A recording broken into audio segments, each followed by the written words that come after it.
Bonsoir.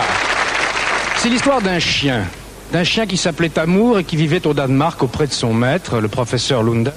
Lequel professeur Lunden était un grand ami de Hans Christian Andersen, l'auteur des célèbres contes. Et ce professeur Lunden était très malade. Il souffrait de phtisie.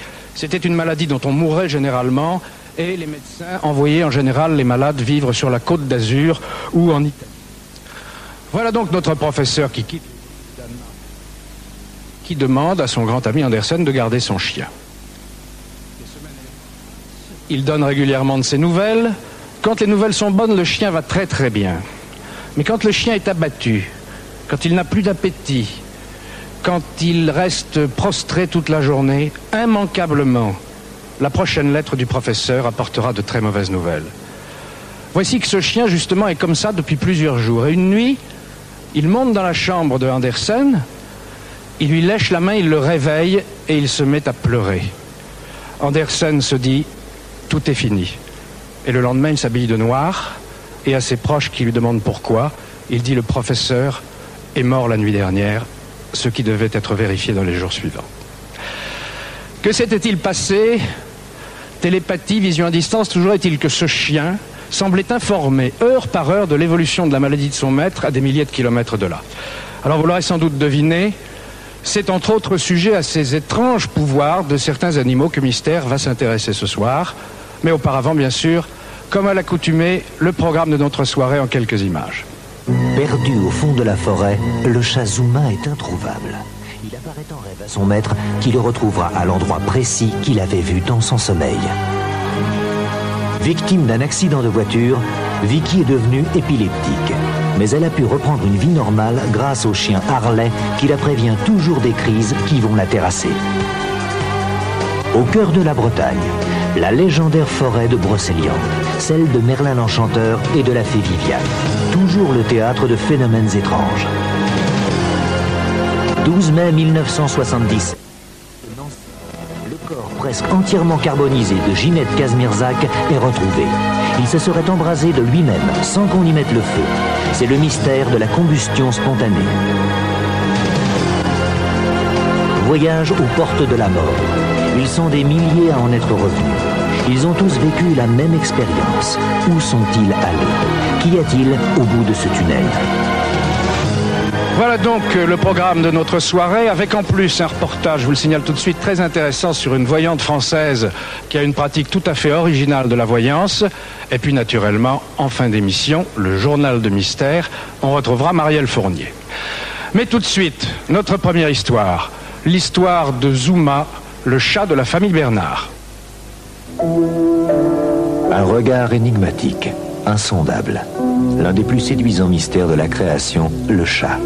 Vénéré comme un dieu dans l'Égypte ancienne, il symbolisa plus tard en Europe la sorcellerie.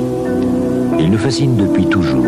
Indépendant, intelligent, indomptable, il inspire l'adoration ou la crainte.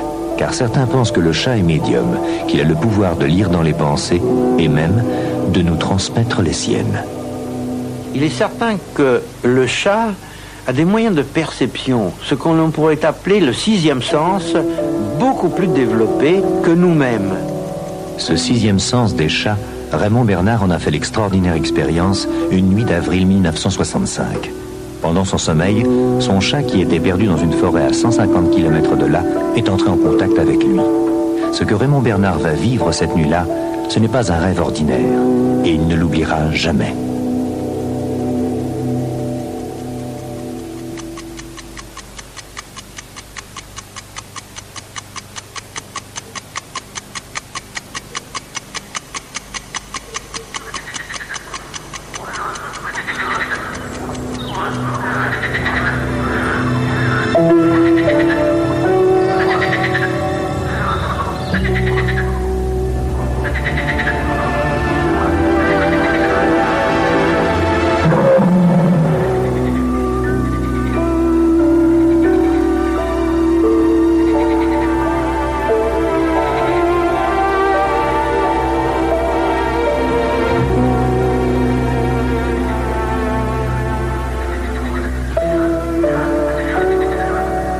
Soudain, il ressentit profondément que le chat lui ordonnait de se souvenir.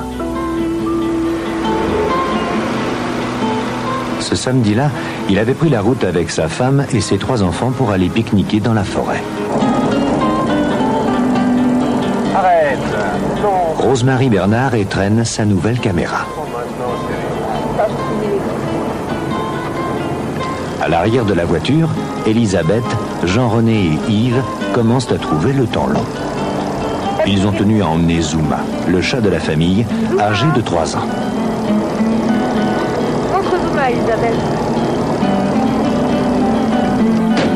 La journée s'annonce belle et ils sont tous à cet instant bien loin d'imaginer ce qui va arriver. Yves, tu te mets vers la gauche et tu arrêtes de te mettre le doigt dans le nez. Allez, poussez-vous un petit peu vers là. Raymond, mets-toi bien à côté des enfants. On fait un grand sourire à la caméra. Voilà. La petite famille est au complet quand soudain... Oh, il est parti le chat. Elisabeth est inquiète, mais sa maman la rassure. Les fugues de Zuma sont toujours passagères. Viens, venez, les enfants. Zuma avait la particularité, à peine arrivé, de sauter à terre, de disparaître pendant des heures dans les buissons. Mais au moment où nous devions repartir, il revenait. La chose a fini par devenir pour nous tout à fait naturelle. Et pendant peut-être 2 ou 3 ans, nous sortions comme ça, avec Zuma, qui régulièrement disparaissait et revenait au moment du départ. Mais ce jour-là, au moment du départ, Zuma n'est pas là. C'est terminé. Et Zuma, c'est vrai ça? C'est étrange. Personne n'a vu le chat de la journée. Que se passe-t-il? Il lui est peut-être arrivé quelque chose. Il faut retrouver Zuma. Mais la forêt est tellement grande. Pour les enfants, pourtant, il n'est pas question de repartir sans le chat. On passe plus parler, on reste à bien l'exécution. Au bout d'une demi-heure de cris et de recherches, tout le monde commence à s'inquiéter. Le chat a vraiment disparu. S'il les entendait, il reviendrait sûrement. Où peut-il être? Les enfants continueraient bien à chercher jusqu'à la nuit, mais Raymond Bernard, qui est officier de gendarmerie, ne plaisante pas. Ce soir, c'est son anniversaire et la route est longue pour rentrer. D'ailleurs, pour lui, ce n'est pas si grave. Un chat n'est jamais qu'un chat. Écoute, il faut rentrer. Je peux pas la retrouver. Au bout d'une demi-heure, il n'y avait toujours pas de chat. J'ai commencé à dire aux garçons, c'est pas tout ça, mais chat ou pas chat, il va falloir repartir. Bien entendu, j'ai eu droit à une scène de la part de mes 2 garçons qui voulaient absolument pas abandonner leur chat. J'ai encore tergiversé quelques minutes, et puis en définitive, j'ai fait preuve d'autorité, j'ai dit chat ou pas chat, il faut qu'on repart.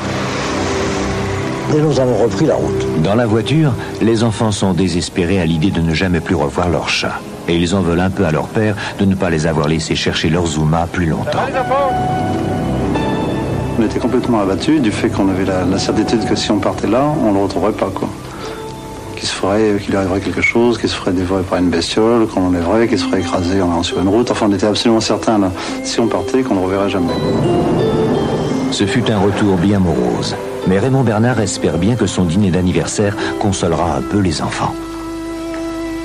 Bon anniversaire, chérie. Bah, fais-moi la bise. Bah, les enfants. On n'a pas prolongé la veillée, j'ai envoyé tout le monde au lit, plutôt excédé, parce que j'en avais marre de voir des têtes de sinistres autour de moi.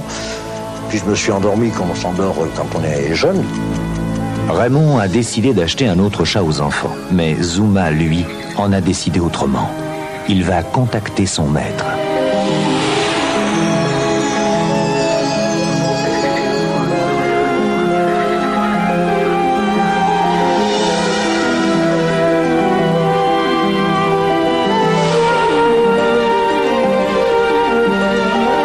Pourquoi m'as-tu abandonné?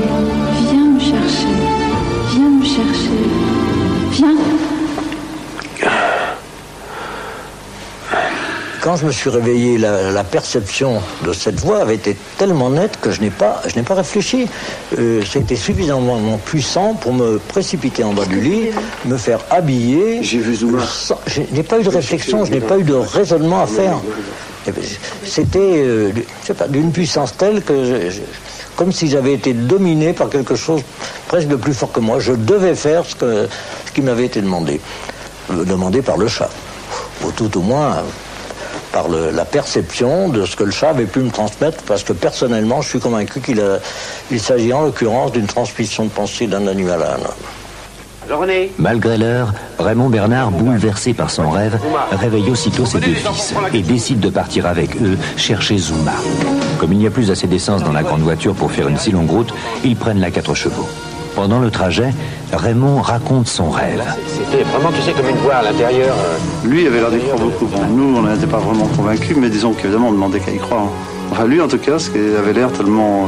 il a l'air sûr de le retrouver, en fait. Yves est sidéré. Cela ne ressemble pas du tout à leur père de croire à un rêve et de les réveiller en pleine nuit pour ça. Raymond Bernard a-t-il été appelé par le chat ou vient-il de faire l'expérience de ce que l'on appelle un rêve prémonitoire? Dans les rêves prémonitoires, tous les témoignages que l'on a montrent bien que celui qui rêve est poussé à agir. Dans les 9/10 des cas, il est poussé à téléphoner, à prendre des nouvelles de la personne.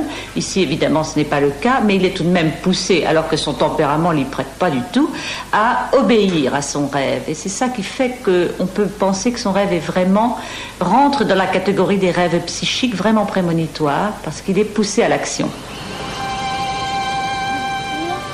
Le jour se lève à peine lorsque Raymond Bernard et ses 2 fils arrivent enfin à l'étang du Bois Noir. Aussitôt, ils se mettent en route en silence. Mais la forêt fait des dizaines d'hectares. Par où commencer les recherches?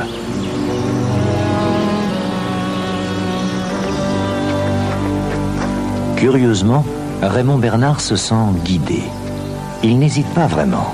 Il se dirige comme s'il savait au fur et à mesure quelle direction il fallait choisir.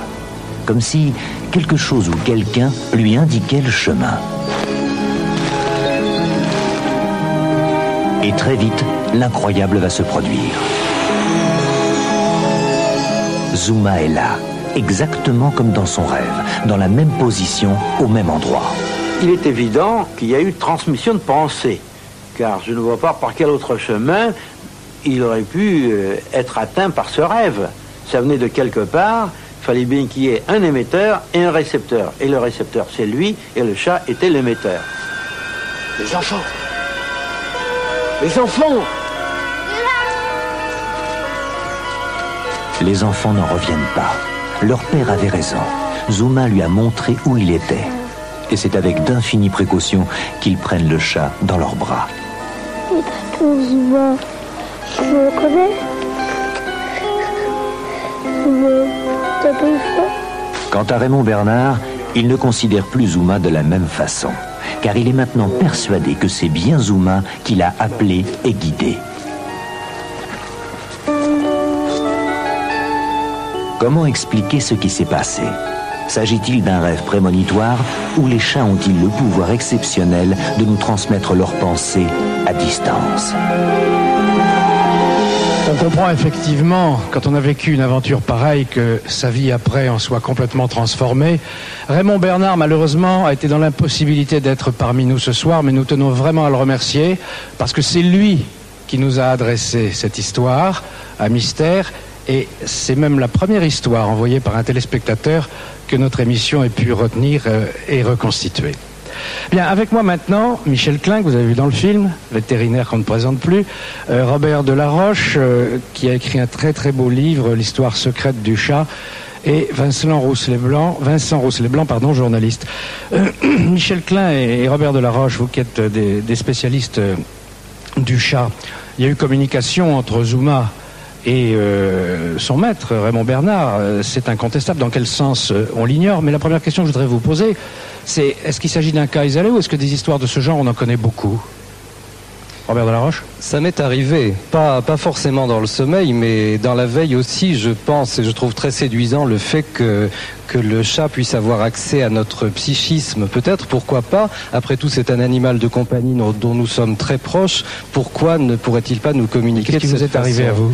Eh bien, un jour, j'étais à la campagne où je vis souvent. Nous avions plusieurs chats à l'époque et tous les 3 sont partis se promener comme toujours. Il faisait très mauvais temps. 2 des chats sont rentrés et le 3e, au moment de leur donner à manger, n'était toujours pas là.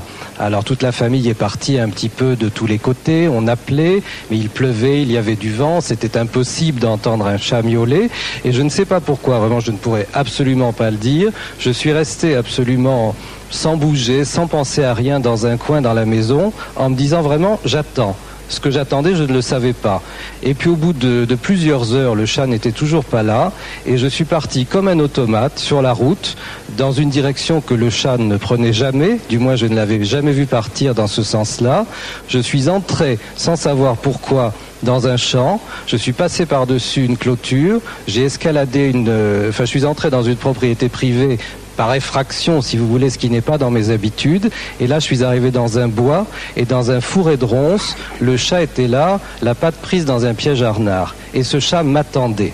Il était là, il m'a regardé arriver, je l'ai libéré de ce piège à renard, je l'ai pris dans mes bras et je l'ai ramené à la maison. Il n'avait aucune chance de s'en tirer si je n'avais pas eu cette espèce d'appel qui correspondait pour moi à une sorte vraiment de vide. J'étais totalement guidé par quelque chose, je suis parti sans savoir pourquoi et je n'aurais jamais retrouvé ce chat. Qu'est-ce qui vous dit, Robert Delaroche, que c'est le chat qui vous a appelé et que vous n'êtes pas un petit peu voyant ?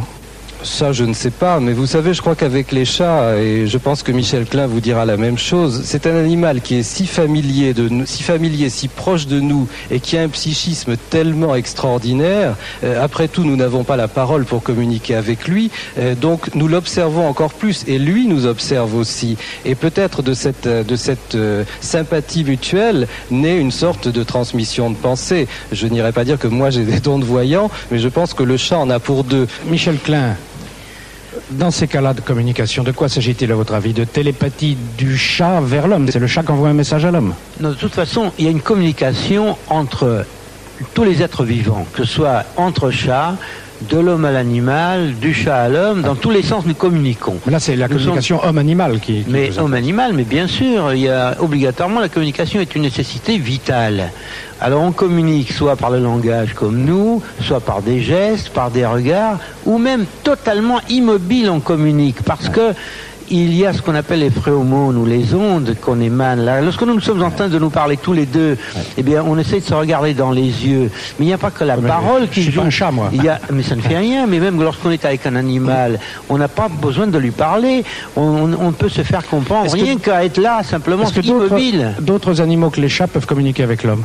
Absolument, tous les animaux. On peut communiquer. Moi, j'ai fréquenté toutes sortes d'animaux, de toutes les espèces, de tous les âges. J'en ai eu moi-même à la maison, des chats, des chiens, lions, tigres, etc., beaucoup d'autres. Eh bien, je communique quotidiennement avec mes patients, parce que sinon, il arrive souvent, par exemple, enfin, je pourrais vous raconter des histoires jusqu'à demain matin, même jusqu'à après-demain, des histoires de ce genre qui peuvent prouver justement d'abord l'existence de la communication et ce qu'on appelle la télépathie. C'est-à-dire que sans geste, sans rien, nous transmettons nos pensées. Comment se fait-il que ce chat aurait donc communiqué avec celui qui, dans cette famille, a finalement été le premier à l'abandonner? Eh bien, c'est très simple. Il n'y a qu'à observer que si, par exemple, vous êtes un certain nombre d'invités dans une maison où il y a un chat ou une chatte, et puis dans l'assemblée des invités, il y a quelqu'un qui n'aime pas les chats, eh bien, vous verrez que le chat va aller renifler un peu tout le monde, et il ira s'asseoir sur les genoux de celui qui ne l'aime pas, ou tout au moins qui le croit ainsi et qui l'affirme. Il y a beaucoup de gens, là, au cours de mon existence, j'ai vu des tas de gens qui disent « Oh, je n'aime pas les chats ». Et puis, quand ils ont fait connaissance un petit peu avec les chats, ils ont été séduits. D'autant que dans l'histoire que l'on vient de voir, finalement, est-ce qu'on peut imaginer une seconde que ce chat Zuma aurait compris que de surcroît, il fallait s'adresser au chef de famille qui était seul à avoir le pouvoir de revenir le chercher? Absolument. Le chat a un quotient intellectuel comparable à celui d'un être humain, quelquefois supérieur, souvent supérieur. Mais bien sûr. Mais oui, mais les animaux... Il lui manque somme toute que la parole. Que les animaux sont bêtes, les animaux ne sont pas bêtes. Je voudrais maintenant qu'on aborde avec vous un autre aspect de la relation homme-animal, et on va en parler beaucoup plus avec Roussel Blanc, mais j'ai un autre film à vous montrer, qui est un film merveilleux, en ce sens qu'il illustre là les capacités d'assistance que l'animal a envers l'homme. C'est une histoire exemplaire aussi des étranges capacités de certains animaux. C'est l'histoire de Vicky et de son chien Harley. Michel Klein, le vétérinaire là. Est-ce que ça peut s'expliquer qu'un chien voit venir à l'avance les crises d'épilepsie d'un épileptique? Moi, personnellement, je trouve ça presque normal, parce que le chien est équipé d'un récepteur, disons, auditif entre guillemets, qui peut enregistrer des microvolts, parce que les crises d'épilepsie sont simplement un survoltage de certaines cellules cérébrales.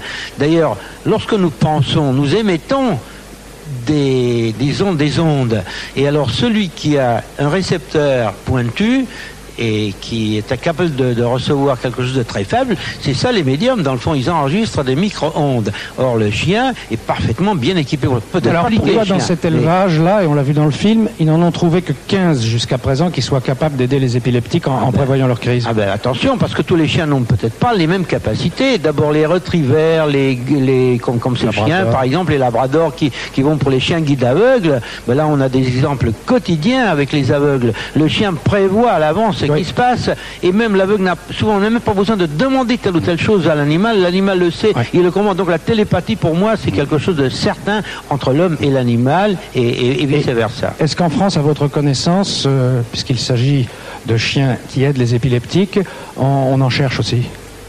Michel Klein, vous savez pas? Je ne pense pas qu'à l'heure actuelle, on ait des chiens pour l'épilepsie. On a des chiens et d'autres animaux qui font ce qu'on appelle, de l'assistance pour toutes sortes de handicapés, et puis aussi pour une thérapeutique. D'ailleurs, cette thérapeutique, la zoothérapie, elle a commencé au Canada. Mais même avant le Canada, il y en avait aux États-Unis, depuis même les années 40 et 50, et aussi en France, on a commencé il y a presque une trentaine d'années. Cette capacité de ce chien Harley, donc, n'aurait rien à voir, selon vous, si je vous ai bien compris, avec la capacité qu'ont la plupart des animaux de prévoir des catastrophes naturelles longtemps à l'avance? Il y a certainement quelque chose de très mystérieux, parce que les animaux ont certainement des équipements physiologiques qui nous dépassent et qu'on a du mal à comprendre, parce qu'effectivement ils ont le sentiment de la prémonition, ils savent prévoir un événement, ils savent prévoir un mort à l'avance. Alors là vraiment je ne peux pas l'expliquer. Par contre, pour ce qui est des catastrophes naturelles, les tremblements de terre, on sait que par exemple même les vaches sont capables de sentir des vibrations, du sol on ne sent pas encore. Les sismographes n'enregistrent pas. Et même les sismographes, oui. Bon, revenons à la zoothérapie. Alors, vous, Vincent Rousselet-Blanc, vous êtes journaliste, vous avez écrit un livre qui s'appelle Les animaux guérisseurs. Vaste enquête sur la zoothérapie. Bon, zoothérapie, ça mérite quand même une petite explication. Oui, c'est thérapie facilitée par l'animal. C'est peut-être un peu plus couramment employé en France. Bon, c'est simple, c'est l'utilisation de l'animal comme assistant pour aider à créer un lien entre un malade et le thérapeute qui des fois ne peut pas se faire sans l'animal. Indépendamment du caractère fonctionnel d'aide à la vie quotidienne que les animaux peuvent apporter à un malade, on va y revenir, est-ce qu'un animal peut guérir un malade?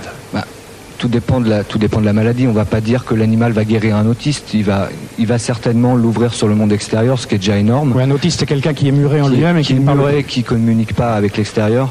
Bon, on a vu les expériences avec les dauphins, avec des enfants autistes, où on a vu des enfants qui. Et qu'est-ce que ça a donné? Qui s'éveillaient. Tout dépend déjà de la relation entre l'animal et l'enfant. Il faut pas que l'enfant ait peur. Il faut que l'animal soit aussi réceptif. On dit que les dauphins émettent des ondes acoustiques qui transpercent la peau, que la peau n'est pas une barrière, donc qui permettent de sonder l'enfant qui est en face, ou le patient, le malade, ou la personne qui n'est pas malade, parce que ça c'est valable avec tout le monde. Donc on peut pas dire que ça marche à tous les coups, mais il y a des résultats.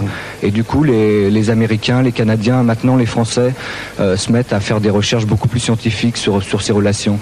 Et cette histoire-là, avec les chiens pour épileptiques, ça me rappelle celle de Boris Levinson, qui, début des années 50, soignait un enfant autiste, et il n'avait aucun résultat avec. Et Boris avait un chien dans son cabinet, et le chien s'est approché de l'enfant, a tourné autour, l'a reniflé, et a commencé à jouer avec l'enfant. Et l'enfant a joué avec le chien. Et ça a permis de faire un lien entre le psychiatre et l'enfant.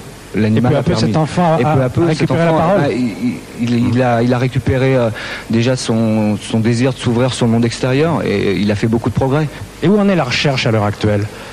Quels sont les problèmes qu'on cherche à résoudre prioritairement dans la relation thérapeutique homme Je crois que le problème déjà à résoudre, c'est d'utiliser l'animal. C'est que c'est pas trop encore ancré dans les mentalités françaises, parce qu'on se cache un peu derrière des problèmes d'hygiène, des problèmes.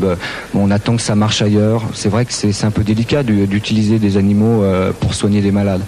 Donc il faut des structures, il faut de l'argent. Messieurs, merci. Je suis sûr que nous serons amenés à nous revoir un jour dans un autre numéro de Mystère. On espère.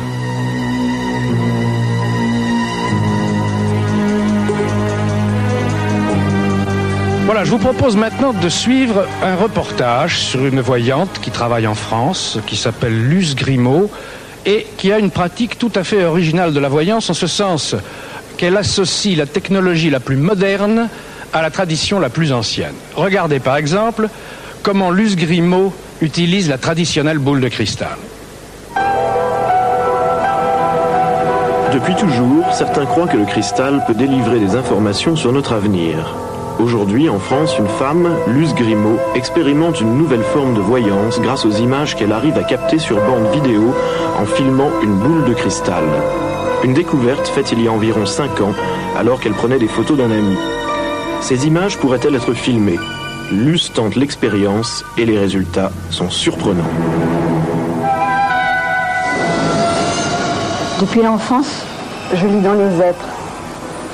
Depuis 15 ans, dans le cristal, directement. Et depuis 5 ans, dans le cristal, sur photo et bande vidéo. Bonjour.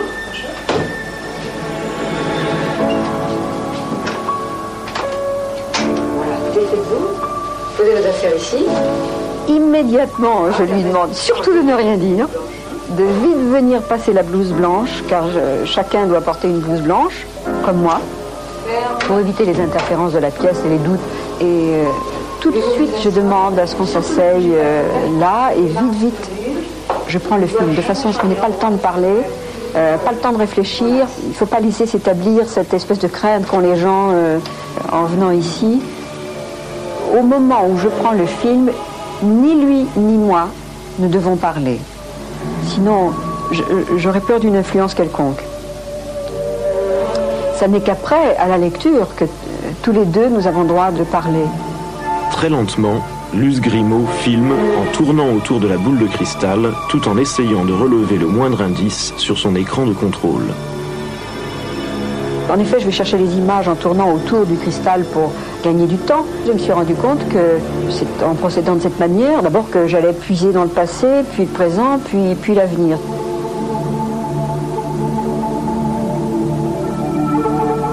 Voilà, c'est terminé. Alors maintenant, je vais vous débarrasser de votre blouse.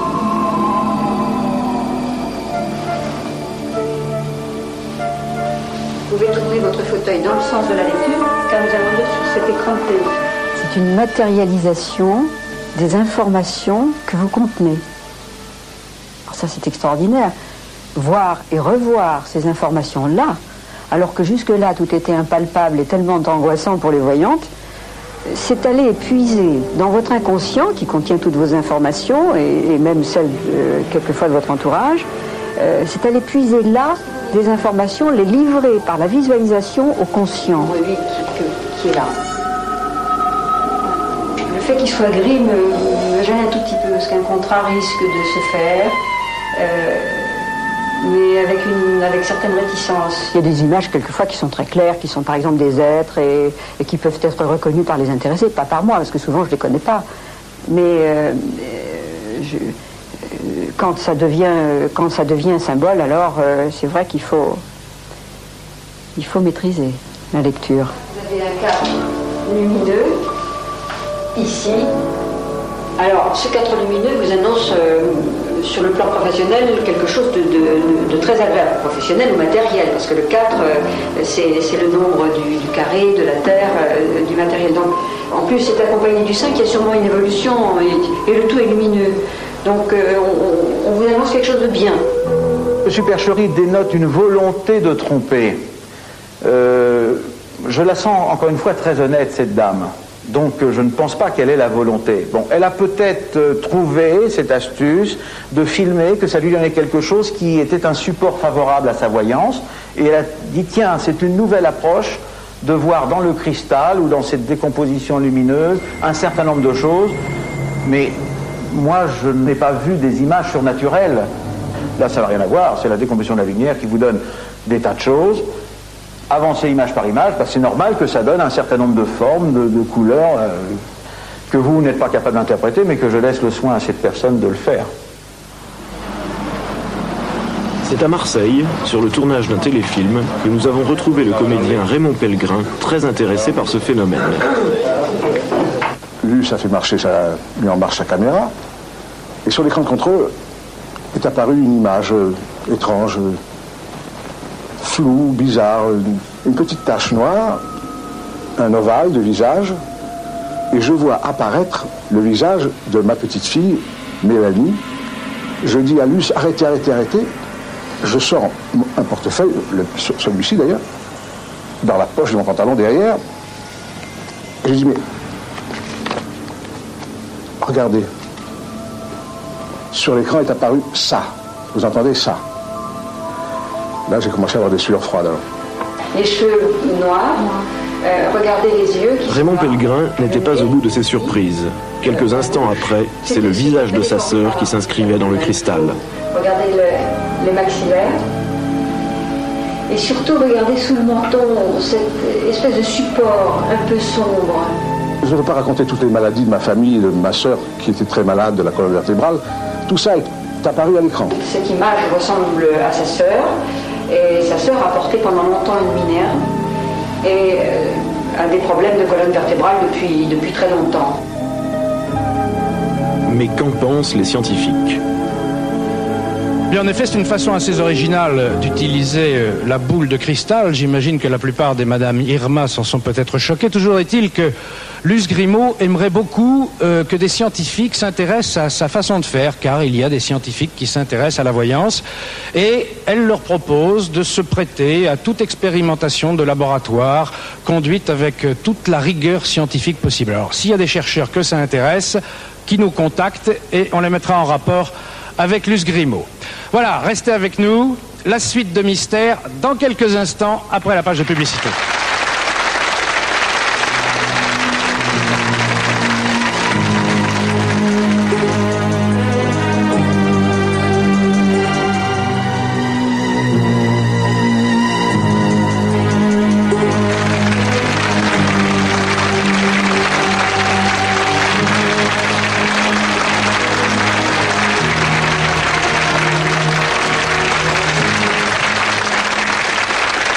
Le roi Arthur, les chevaliers de la table ronde, vous connaissez, Lancelot du Lac, la fée Morgane aussi, ainsi que Merlin l'Enchanteur et la fée Viviane.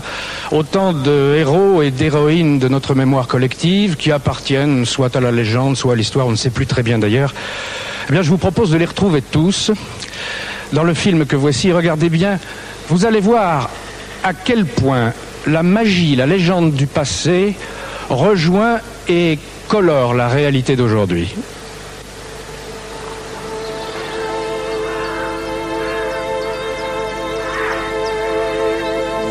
Brocéliande, forêt magique, forêt hantée par le souvenir de la légende du roi Arthur. Brocéliande, au cœur de la Bretagne, l'un des lieux les plus étranges du monde qui recèle le tombeau de Merlin l'Enchanteur. Forêt de fées, d'elfes et de farfadets. C'est le temple de la tradition celtique.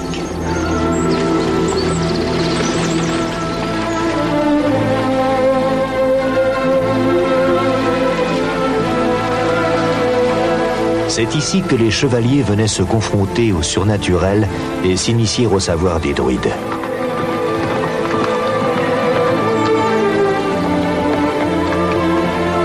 Ils y venaient aussi pour montrer leur bravoure, combattre et vaincre au péril de leur vie.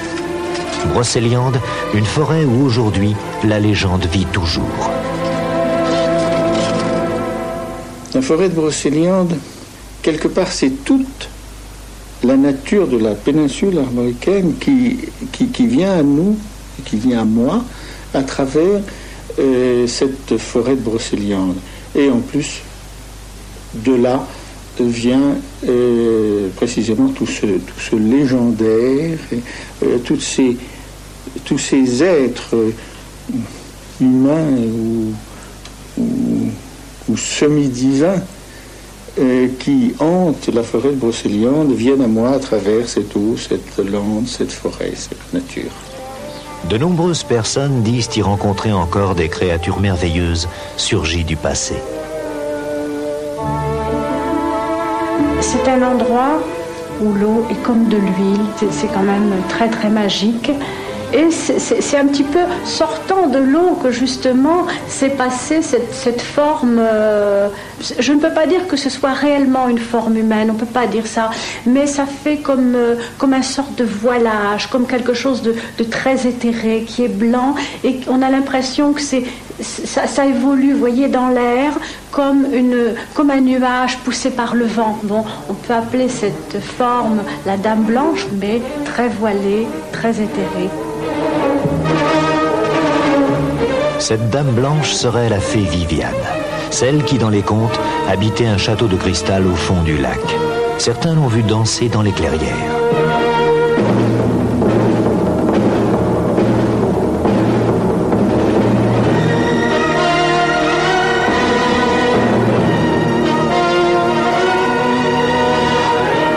Elle n'apparaît qu'à ceux qui se laissent porter par la majesté des lieux, et cela depuis des siècles.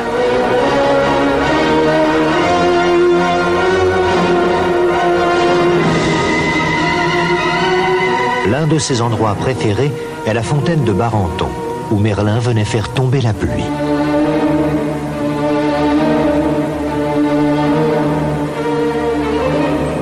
Lieu magique où le végétal s'unit au minéral, où les chênes et les pierres s'entremêlent de façon inexplicable et où parfois, aujourd'hui encore, Merlin apparaît. Serge Henneman a vécu cette expérience. Arrivé à cette fontaine magique, là, en contemplant la fontaine et puis ces bulles qui sortent et puis qui sont comme une sorte de dialogue, et est apparu le visage de Merlin qui nous regardait, l'air un peu malicieux.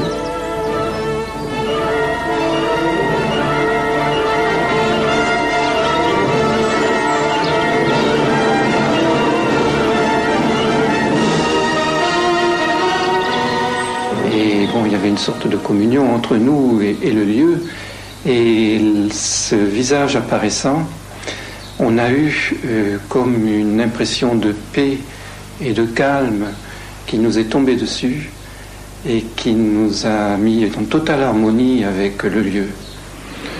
Mais Merlin est partout dans cette forêt, on le rencontre à tous les détours de chemin, et c'est très intéressant. Merlin, le sorcier de la métamorphose, qui se transforme à son gré en feuillage, en arbre ou en animal.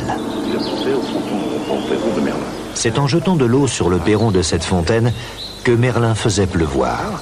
Un geste magique qui aurait encore tous ses pouvoirs. Incrédules, des historiens ont tenté l'expérience. Quelque chose de vrai. Écoutez, c'est produit pendant des années. Et ça s'est produit encore récemment. Il y a quelques années.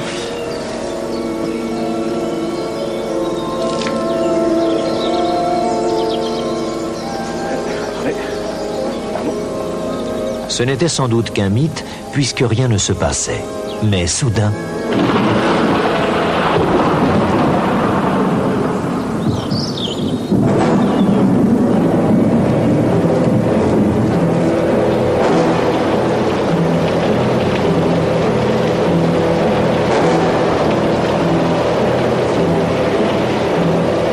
Les textes disent qu'il suffisait de jeter de l'eau de la fontaine sur le perron de Merlin pour provoquer un orage. L'expérience a été faite au Congrès arthurien de 1954. Et l'orage a été d'une importance remarquable, puisque les cars se sont embourbés et les congressistes aussi. Brocéliande, c'est aussi le berceau d'un merveilleux chevalier qui fut enlevé dès sa naissance par la fée Viviane. Elle l'emmena dans son château de cristal au fond de l'eau, où elle l'éleva avec amour et en fit un preux chevalier. On le surnomma Lancelot du lac. Quand il se sentit prêt, Lancelot partit à la quête du Saint Graal.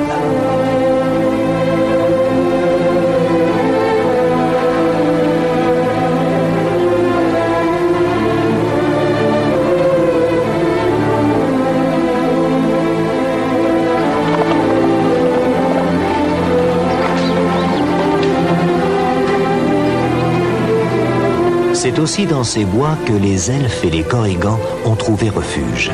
Des gnomes malicieux qui s'occupent de la forêt. On les croit imaginaires et pourtant certains affirment les avoir vus.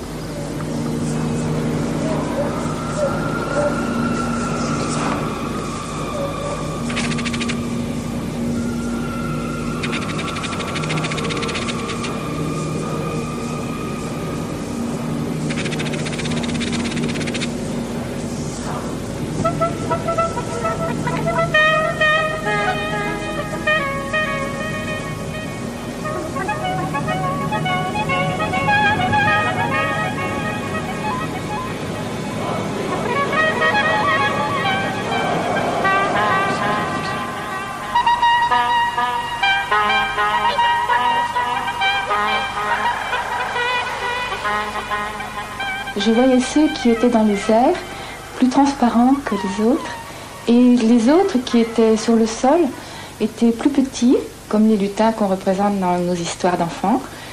Et tout en avançant, je les voyais se mettre en ronde et danser follement en rond, et nous dire à ce moment-là, et me dire véritablement qu'ils avaient envie d'être reconnus et de savoir que, de pouvoir dire à tous les humains qu'ils existaient vraiment.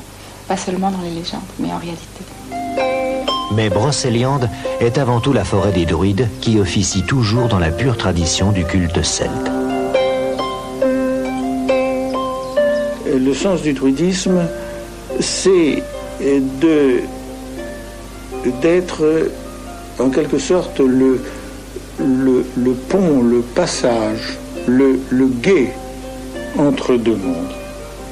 Entre le monde concret dans lequel nous sommes là, et ce que nous appelons l'autre monde, c'est-à-dire le monde de l'esprit, le monde de la conscience et de la conscience supérieure, et en quelque sorte entre le monde des hommes et le monde des dieux.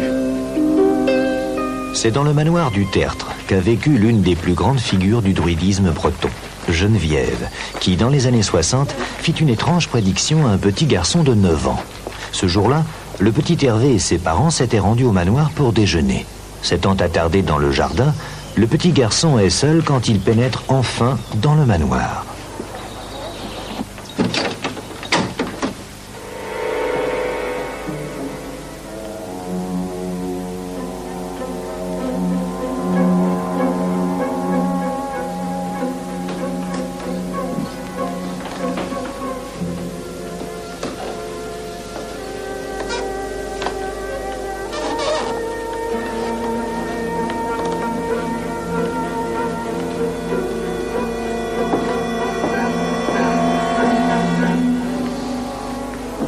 Un jour, cette maison sera à toi.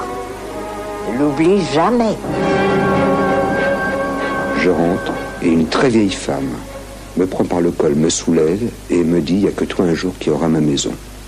Terrifié, je suis parti, pendant que mes parents mangeaient. Hervé n'a pas vraiment compris ce que la druidesse lui a dit. Mais elle lui a fait peur. Bouleversé, il court se cacher dans les bois. Ce n'est que 30 ans plus tard que la prédiction se réalisera. Alors qu'il traverse la forêt pour se rendre sur la côte bretonne, la voiture d'Hervé tombe en panne. Il se dirige vers la seule lumière qu'il distingue dans la nuit, celle d'une grande demeure enfouie dans le brouillard.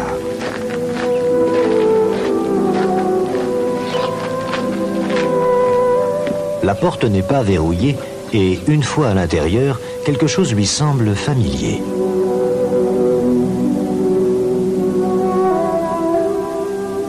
La première chose qui m'a fait me souvenir de ça, c'est l'odeur.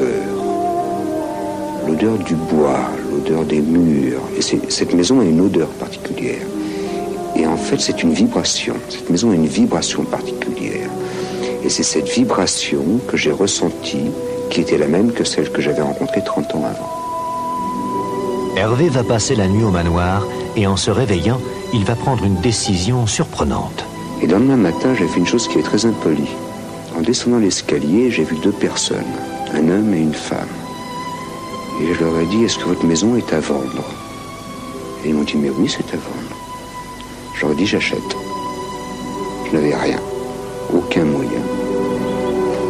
Hervé va tout mettre en œuvre et il va réussir à acheter le manoir.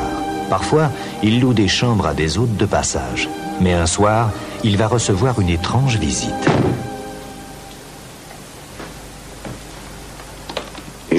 moi un homme très grand, très vieux, tellement nouveau que je l'appelle le grand chêne.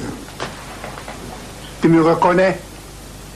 Je ne l'avais jamais rencontré et je le connaissais sans l'avoir jamais vu. D'un coup, il rentre en transe, il se met à parler à la dame qui est sur le tableau, à Geneviève. Non! Non!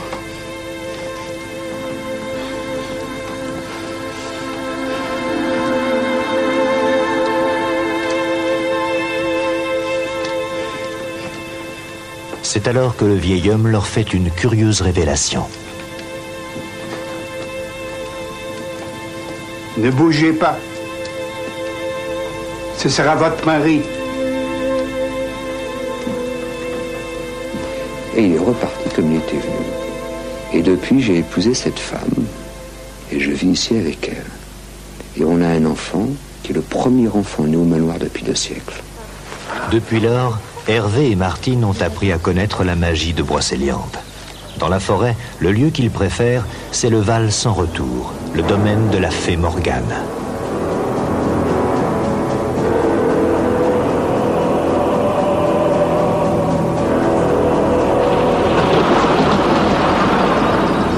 La légende raconte qu'elle emprisonnait les chevaliers qui avaient succombé à ses charmes.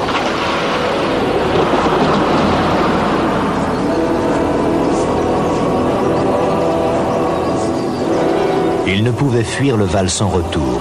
Un mur invisible les y retenait.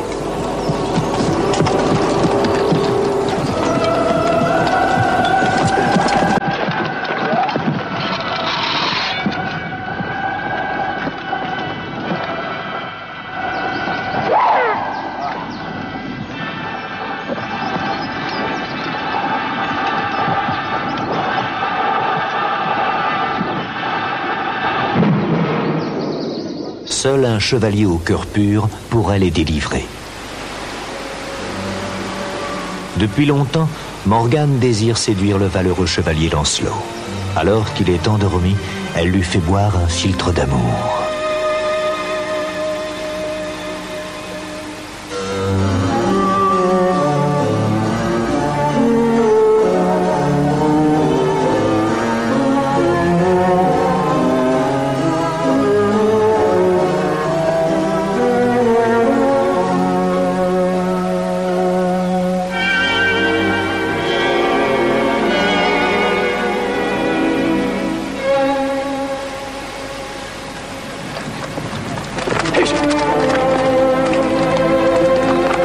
Lancelot ne cédera pas. Il restera fidèle à la reine Guenièvre qu'il aime en secret. Pour la première fois, l'innocence a triomphé des maléfices de la fée Morgane. Grâce à Lancelot, les chevaliers seront tous libérés.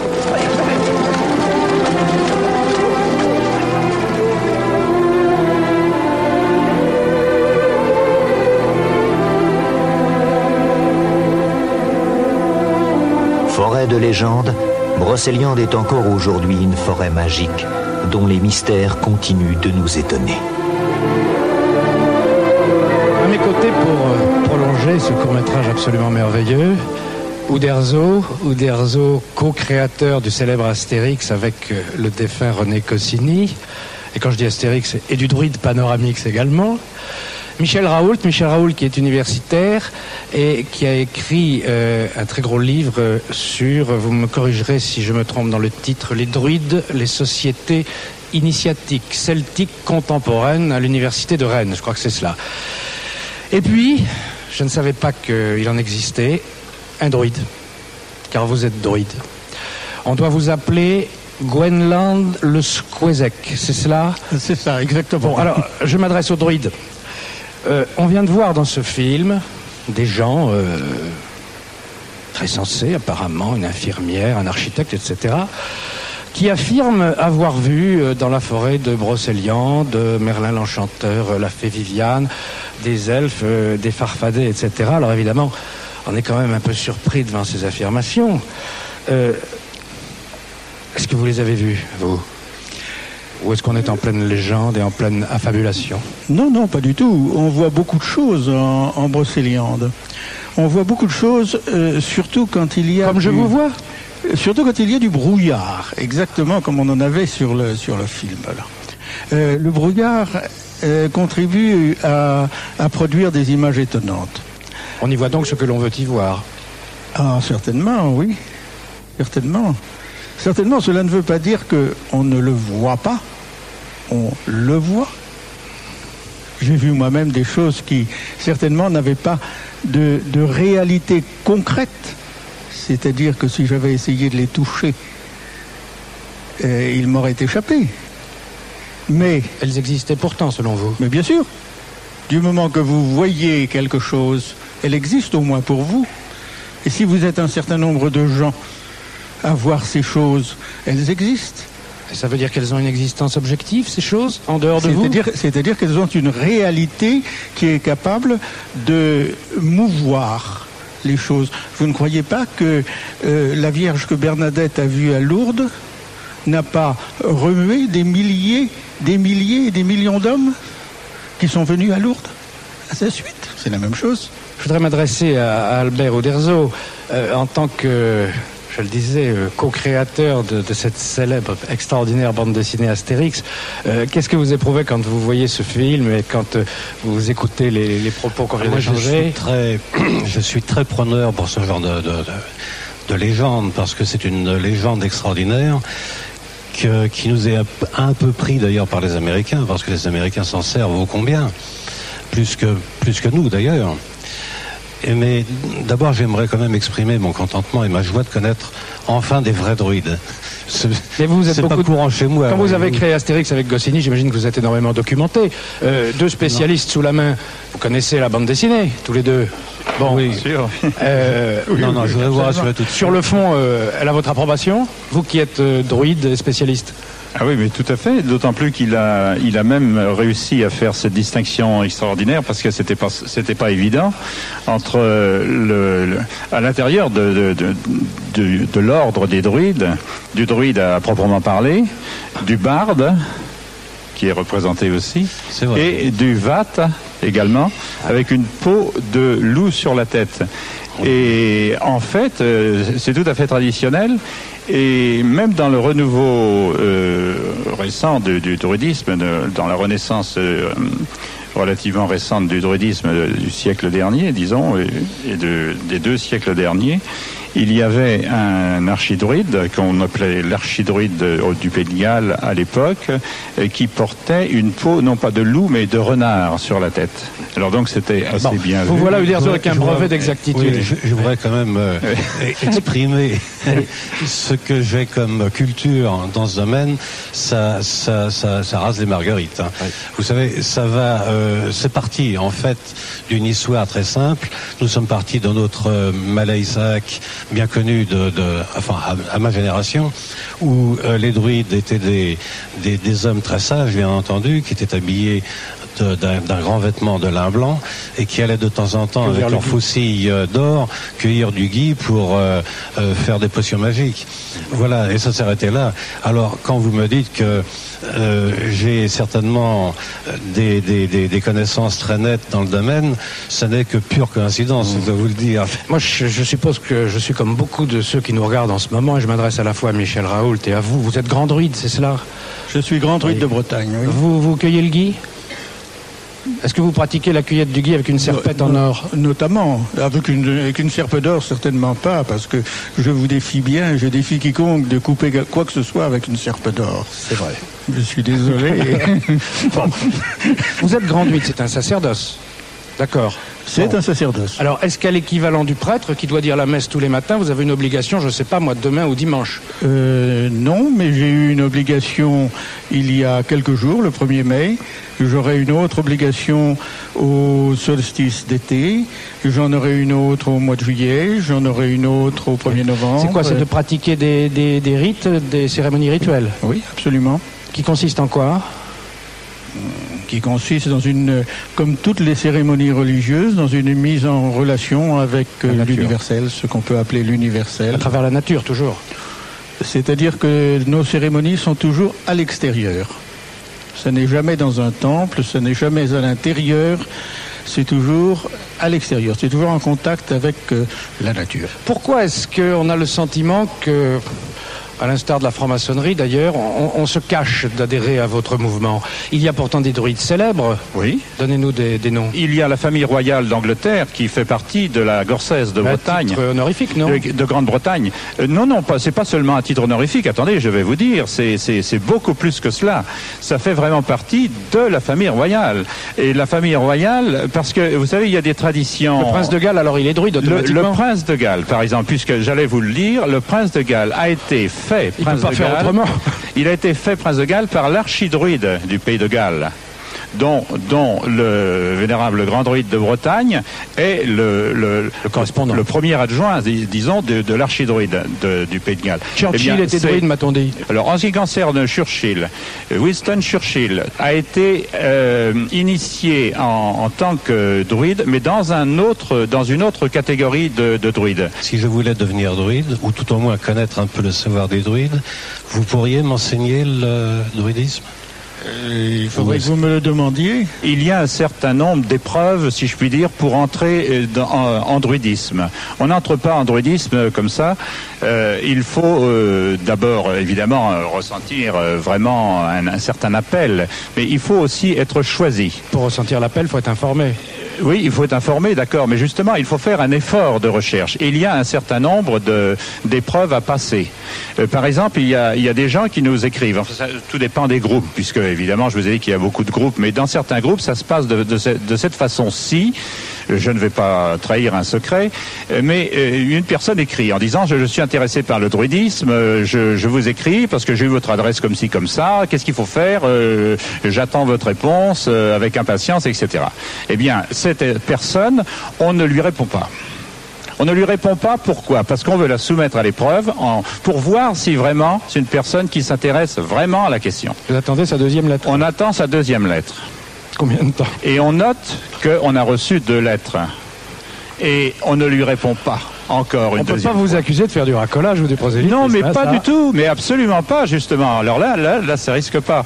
Et ce n'est qu'à la 3e lettre que cette personne aura écrit qu'on commencera un début de réponse. Et un début de réponse assez flou, n'est-ce pas? Alors maintenant que vous l'avez dit, sur les téléspectateurs qui veulent entrer en druidisme, ils savent qu'ils vont vous écrire 3 fois, donc ils vont faire les 3 lettres d'un coup. Alors, vous voyez, ceci ne se fait pas dans tous les groupes, mais dans certains groupes, ça se passe comme ça. Dans d'autres groupes, on va vous demander de faire la preuve que vous êtes vraiment intéressé. Par exemple, on peut vous demander d'apprendre le breton si vous ne le savez pas, ou d'apprendre une langue celtique. Et je vous assure que c'est pas de la tarte, ça se fait. C'est un travail assez de longue haleine. Pourquoi Michel Raoult et vous, on trouve parfois des raisons, mais difficiles à cerner, qui font que l'on associe en général le mouvement druidique au nationalisme, à l'Occident, ce qui rappelle quelque chose, par conséquent, à l'extrême droite? J'ai pris à ce sujet des positions extrêmement nettes. Il y a en 1988, j'ai pris position en faveur de la Déclaration universelle des droits de l'homme, contre le racisme, contre les mouvements ultranationalistes, et en particulier nationalistes d'extrême droite, parce que je pense que on nous a quelque part, et je pense quelque part, et ça explique un petit peu ce que vous disiez tout à l'heure, voler, parce que je pense que le mot n'est pas trop fort, et c'est Occident qui a commencé par nous voler l'un des symboles les plus sacrés du druidisme, à savoir la croix celtique. La croix celtique qui est un symbole très important du druidisme et qui n'a rien à voir avec l'extrême droite. Je pense que c'était extrêmement important et je tenais à signaler cette position et il n'y a absolument aucune raison de confondre le druidisme avec l'extrême droite. Bien, en tout cas, je vous remercie d'être venu parce que vos pratiques, souvent caricaturées, confèrent au mouvement druidique un caractère un petit peu désuet. Il n'était pas obligatoire pour vous de venir vous expliquer avec cette franchise. Je vous en remercie beaucoup. Merci Albert Uderzo. La suite de Mystère.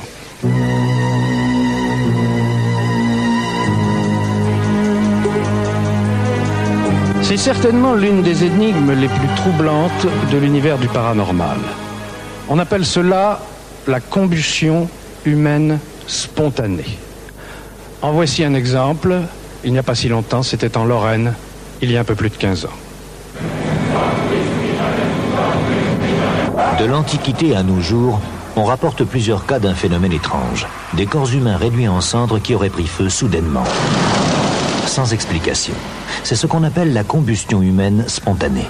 Jadis, on pensait que le feu du démon dévorait le corps des alcooliques et des êtres immoraux. Ce mystérieux feu consume ses victimes sans que le décor qui les entoure ne s'enflamme. Pourquoi un corps détruit par le feu ne propage pas la combustion aux organes combustibles, comme du papier, donc quelque chose de fragile, qui se trouve à proximité? Là, on ne comprend pas.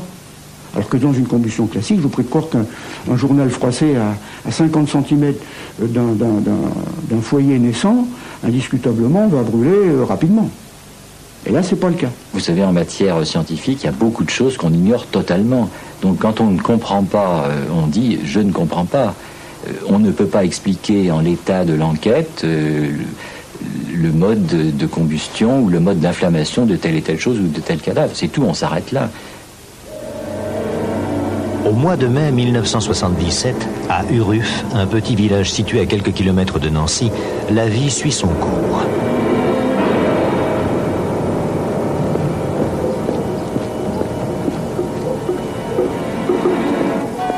Ginette Kasmierzak est veuve.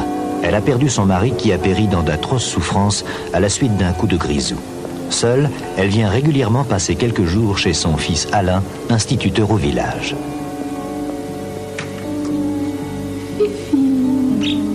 Madame Kasmierzak n'avait pas réussi à se remettre de la mort de ce mari.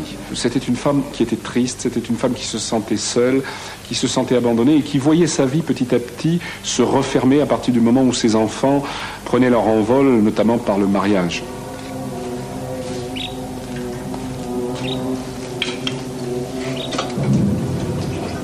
Non, les fifis. Ils ont soif, les fifis. Ici, tous les habitants ont l'habitude de se coucher de bonne heure, car la journée à l'usine de cristallerie commence à 5 heures du matin. Ainsi, Madame Saller, la voisine de palier de Madame Kasmierzak, se met au lit à 20h30.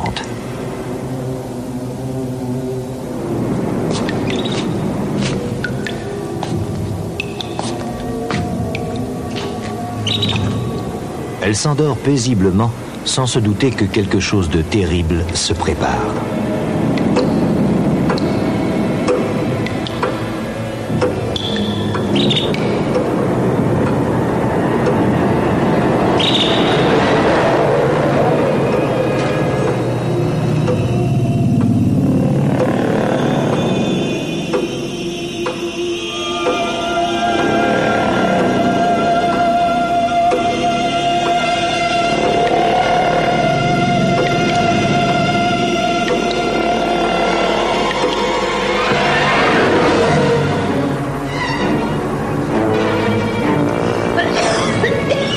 Au petit matin, Madame Saller est brusquement tirée de son sommeil par une épaisse fumée qui envahit son appartement. L'odeur est insoutenable. Au secours, enfin! À l'arrêt du bus, Mark Young, pompier volontaire, est alerté par les cris de Madame Saller. Il doit briser la vitre pour pénétrer dans l'appartement dont la porte est fermée à double tour. Ce que Mark va découvrir, il ne l'oubliera jamais.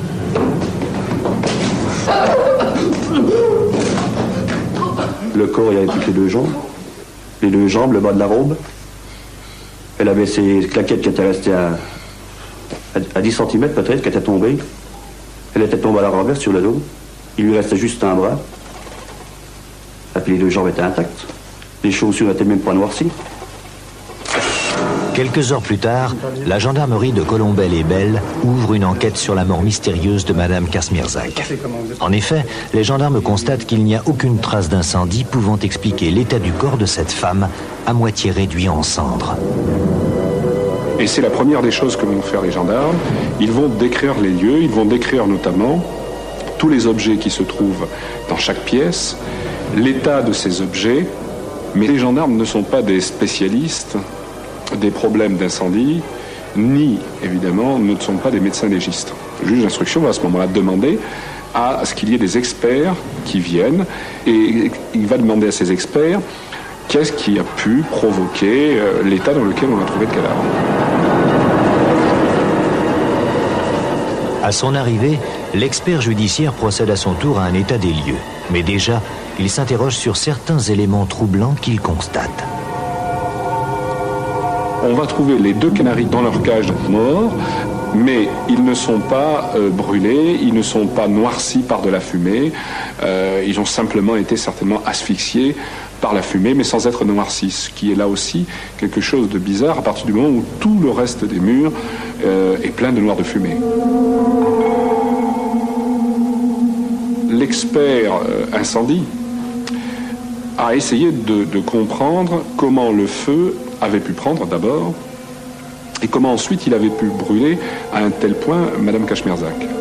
Ensuite, il y a eu des analyses de fait sur les traces trouvées sur les murs et sur une partie du soutien-gorge de Madame Kachmirzak qui avait été trouvée. Sur le bras, il n'y avait même pas de cloque, donc de brûlure au 2e degré. Alors qu'il y a eu quand même une chaleur importante à proximité. C'est des choses qu'on arrive mal à comprendre. Comme si le feu minait le corps et se concentrait, si vous voulez, dans un espace restreint sur le corps de l'individu et à l'intérieur et en profondeur. Alors que les dents de la victime ont disparu, l'expert retrouve son alliance intacte. Elle n'est même pas déformée par la chaleur.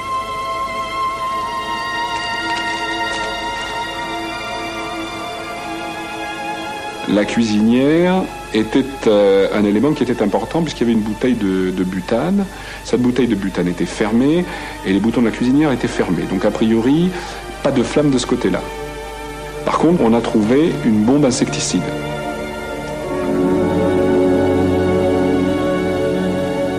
Elle était tombée sur le sol, la bombe elle-même était tombée sur le sol, et le bouton pressoir était, lui, sur la gazinière. Ce qui est intéressant pour cette bombe, c'est qu'il y avait du noir de fumée sur la hotte, sauf sur l'emplacement où se trouvait la bombe. Ce qui voudrait dire, a priori, que cette bombe n'a rien à voir avec la mort de Madame Kachmirzak. Consciencieusement, l'enquêteur inspecte chaque recoin de l'appartement pour trouver un indice. Il est particulièrement intrigué par une robe en très bon état, presque neuve, qu'il retrouve dans la poubelle. La question qu'on se pose, c'est suicide, c'est accident, c'est meurtre, c'est autocombustion. Donc il fallait essayer de trouver les personnes qui avaient les derniers vus ou entendus Madame Kachmirzak. Étape par étape, la gendarmerie tente de reconstituer l'emploi du temps de Ginette Kachmirzak avant le drame. D'après les dépositions, elle était toujours en vie à 19h30, puisque Éric Léonard l'a vue.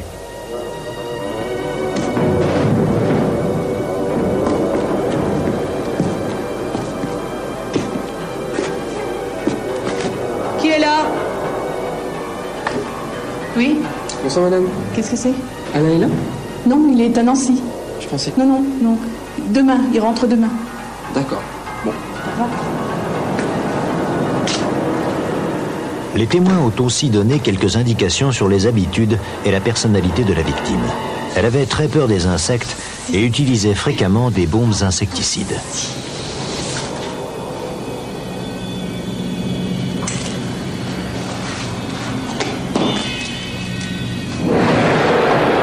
C'est en général vers 20h que Madame Kachmirzak faisait sa toilette avant d'aller se coucher.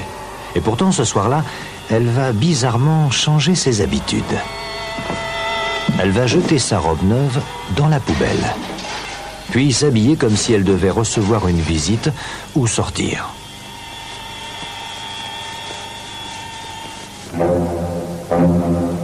À 20h20, Jean-Michel Chion et Michel Potier se rendent à l'appartement. Ils ont besoin de peinture pour la préparation d'une fête communale et viennent naturellement faire appel à l'instituteur du village. Oui, bonjour, c'est Jean-Michel. Est-ce que Alain est là? Alain est à Nancy. Revenez demain. Bon, ben on reviendra demain alors. J'étais parti voir M. Kazmierzak. C'est sa mère qui m'a répondu. Mais elle m'a pas ouvert la porte. Elle m'a juste répondu que son fils n'était pas là, quoi. La gendarmerie m'ont appelé à la mairie. Comme j'avais discuté avec la femme là, à travers la porte, puisqu'elle n'a pas ouvert. Et puis bon, d'après la gendarmerie, je serai le dernier à avoir parlé à la dame là. Le parquet de Nancy a prononcé une ordonnance de non-lieu concernant la cause et l'origine de la mort de Madame Kazmierzak. Mais pour certains, le phénomène de combustion humaine spontanée s'explique par l'effet bougie. Un corps humain brûle mal spontanément. Si vous essayez d'enflammer avec un briquet ou un chalumeau un corps humain, c'est très difficile à brûler. Ça va s'enflammer un tout petit peu au niveau de la graisse, mais mal. Et par contre, si la graisse imprègne un autre tissu un petit peu plus solide et moins combustible, là, il y aura cet effet bougie. La mèche va permettre la combustion. Ça, on le comprend. Mais ce qu'on comprend mal, c'est que une autre partie du corps, notamment les jambes revêtues de bas, ne soit pas affectée par la chaleur. Alors qu'il se trouve à quelques centimètres d'un foyer profond. La combustion profonde du corps. C'est ça qu'on comprend pas. Certains psychiatres avancent une autre explication. Une personne en état de dépression extrême pourrait prendre feu spontanément de l'intérieur. Il s'agirait donc d'une sorte de suicide inconscient. Madame Kazmierzak était fragile, puisqu'elle avait fait 2 fois des tentatives de suicide,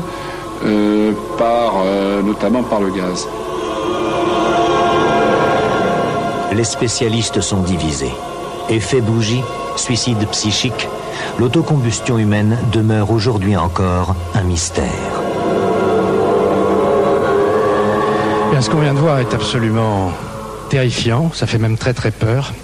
Je voudrais qu'on explique un peu maintenant, si tant est qu'on puisse expliquer. Alors j'ai à mes côtés Jean-Pierre Fabre, qui est officier de gendarmerie en disponibilité et qui a enquêté, d'ailleurs écrit un ouvrage qui s'appelle Les Feux meurtriers sur cette affaire et sur les autres. Et puis le professeur Jean Dierkens, que les téléspectateurs de Mystère reconnaissent peut-être, puisqu'il a déjà été des nôtres. Le professeur Jean Dierkens est donc professeur de psychologie à l'université de Bruxelles et également praticien, puisqu'il est médecin psychiatre. Bon, c'est exceptionnel. Je suis sûr que 8 personnes sur 10 qui nous regardent ce soir n'ont jamais entendu parler de cas de combustion humaine spontanée. On comprend d'ailleurs que finalement on fasse un certain silence autour de ça, parce que c'est absolument horrible. Cela dit, c'est pas un cas isolé. On a recensé combien de cas ? Il est difficile de dire exactement le nombre de cas, puisque, encore une fois, les scientifiques là-dedans ne sont pas d'accord sur le terme. Enfin, la littérature. Disons que depuis à peu près le XVIIe siècle, on a recensé plusieurs centaines de cas, voire un millier de cas dans le monde. Quelle chaleur faut-il, et pendant combien de temps, pour réduire un corps humain en cendres ? La chaleur est évidemment très élevée. La chaleur, a priori, d'après des experts en incendie, des pompiers, je dirais que la chaleur est de l'ordre de 1200 degrés. C'est pratiquement la chaleur d'un chalumeau oxydrique. Et pendant combien de temps pour réduire un corps humain en cendres ? Pour réduire un corps humain ensemble, il faut compter une dizaine d'heures environ. Alors, comment expliquer dans ces cas-là, je sais que tout ça est évoqué dans le film, mais il faut y revenir parce que c'est incroyable. Comment expliquer dans ces cas-là qu'une telle chaleur qui se prolonge aussi longtemps ne fasse aucun dégât alentour ? Alors, là aussi, parce qu'on a vu que ses bas, ses chaussures, sa bague, tout à fait. Alors, alliance. Je reprendrai ce que disent les scientifiques et les médecins légistes là-dessus, certains médecins légistes.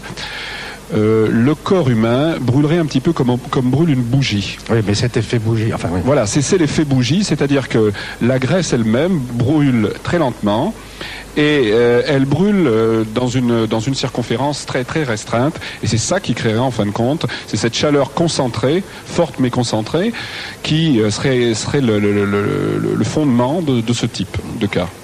Parce que presque rien n'avait brûlé dans sa chambre. Non, pratiquement, non, rien n'avait brûlé, simplement il y avait du noir de fumée, il y avait des traces de fioul. Sous le corps, nous avions le parquet qui avait brûlé, et puis alors les fils électriques avaient fondu, mais l'électricité n'avait pas brûlé. Justement, autre mystère, les dépôts de suie, ils se répartissent drôlement, il n'y en a pas partout. Les serins n'avaient pas de suie sur leur plume.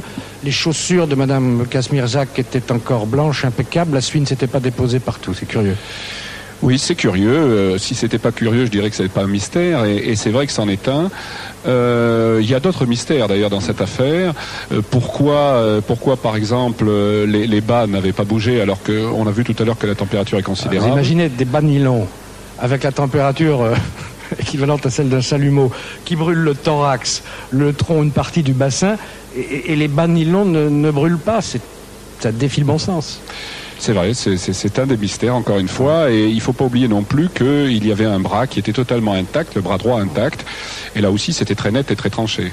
Alors, l'origine de ce feu qui apparemment s'allume tout seul, brûle sans apport extérieur, qui est très circonscrit et qui est capable de réduire un être humain en cendres. Alors, vous êtes là justement pour répondre à cette question. L'origine de ce feu, je rappelle que vous êtes professeur en psychologie, c'est déjà donner un élément de la réponse. Est-ce que ce feu n'a pas une origine psychique? Mais je ne sais pas s'il faut parler d'une origine réellement psychique ou parapsychologique ou liée à une certaine, entre guillemets, énergie subtile qui pourrait exister à certains moments. On a parlé de poltergeist déjà précédemment dans l'émission qui a eu lieu concernant l'épilepsie qui était prévue par les chiens. On peut se souvenir que pour certains parapsychologues, le poltergeist arrive chez des gens qui ont éventuellement ou qui auraient éventuellement... Professeur, je précise, poltergeist, c'est les esprits frappeurs. Enfin, d'une façon générale, c'est les phénomènes dont on peut attribuer l'origine à l'esprit. Les phénomènes matériels dont on peut attribuer l'origine à l'esprit.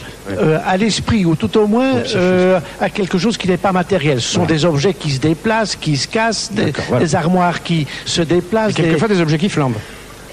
Qui ne sont pas?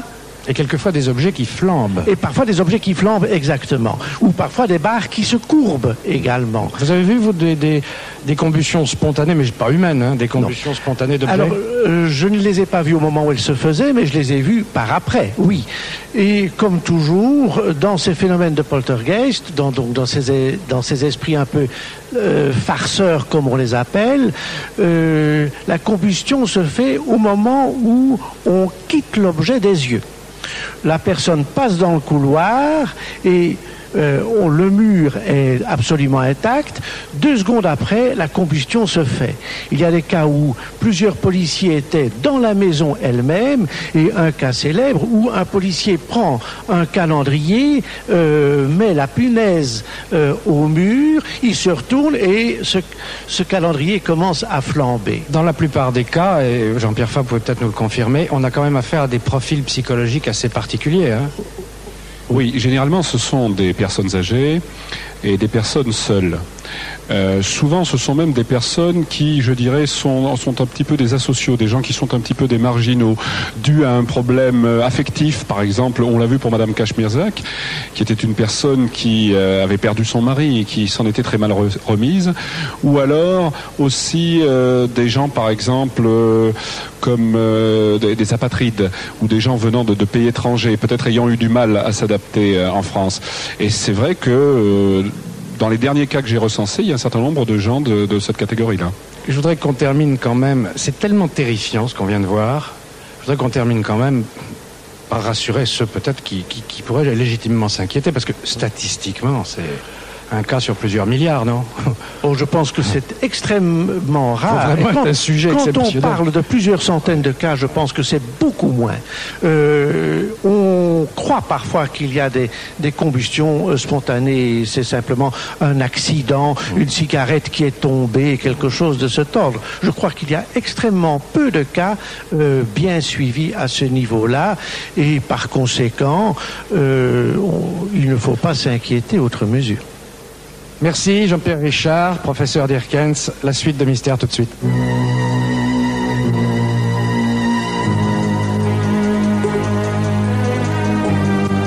Vous avez certainement entendu parler de ce que les chercheurs appellent une expérience de mort imminente, et dont bien sûr peuvent seuls témoigner ceux qui en sont revenus.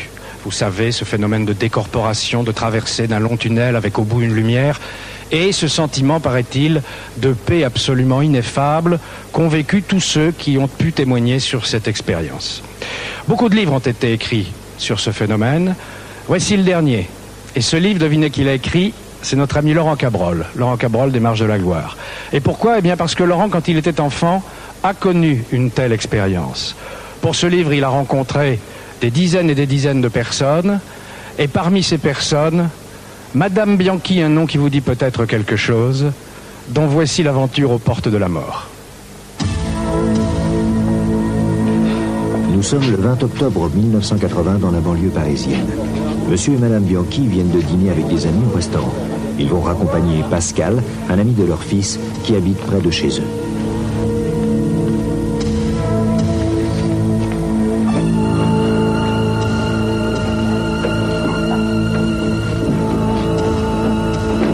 Le repas était excellent et l'humeur joviale.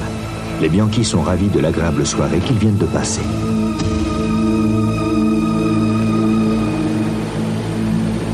Il a plu quelques heures auparavant et M. Bianchi conduit prudemment, car la chaussée à certains endroits est encore glissante. Et tout à coup, c'est la catastrophe.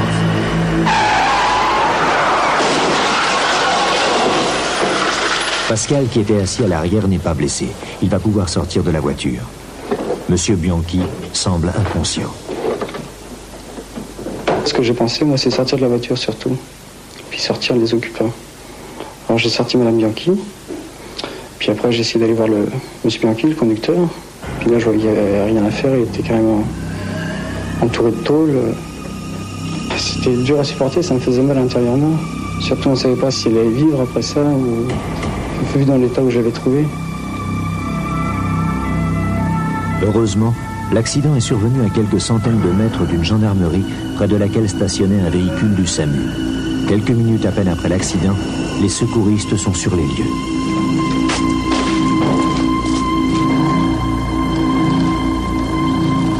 Madame Bianchi semble gravement blessée et Pascal est très inquiet. Bougez les jambes. Allez, il faut réagir un peu.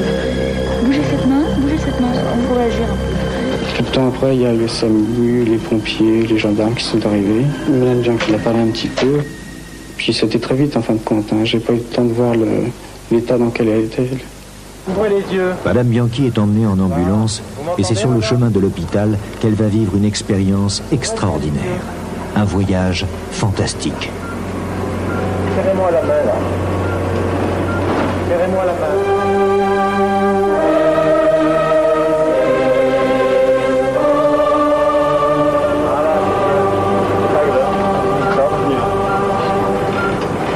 Serrez-moi la main, madame.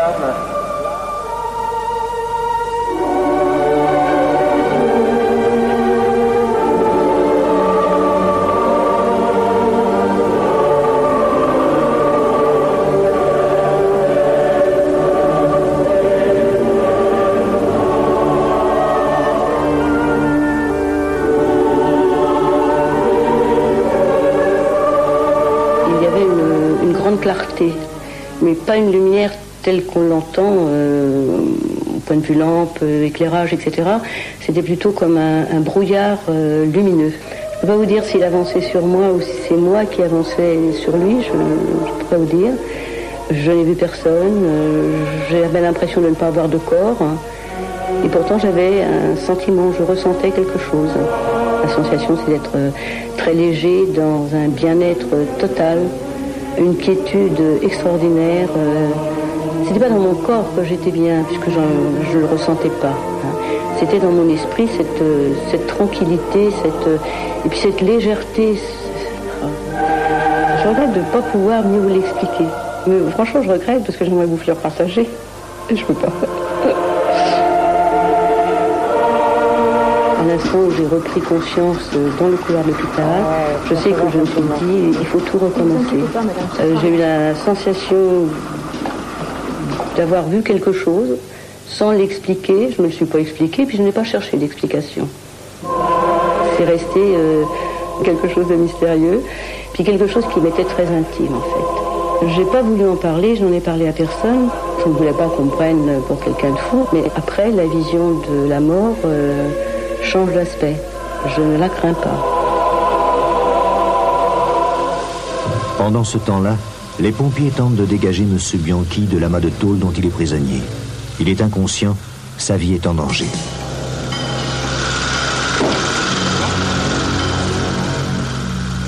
Et pourtant, lui aussi est en train de vivre une chose merveilleuse. Quel est ce brouillard lumineux vers lequel il semble s'avancer? Il ne ressent plus aucune douleur. Il glisse calmement vers cette lumière qui l'attire.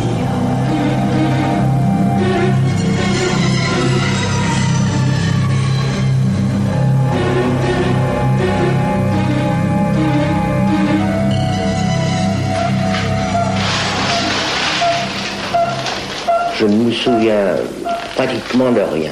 J'ai dû avoir un coma, une perte de connaissance, je ne sais pas, je ne suis pas assez qualifié pour en parler, mais c'est à ce moment-là seulement, que je me suis senti très bien.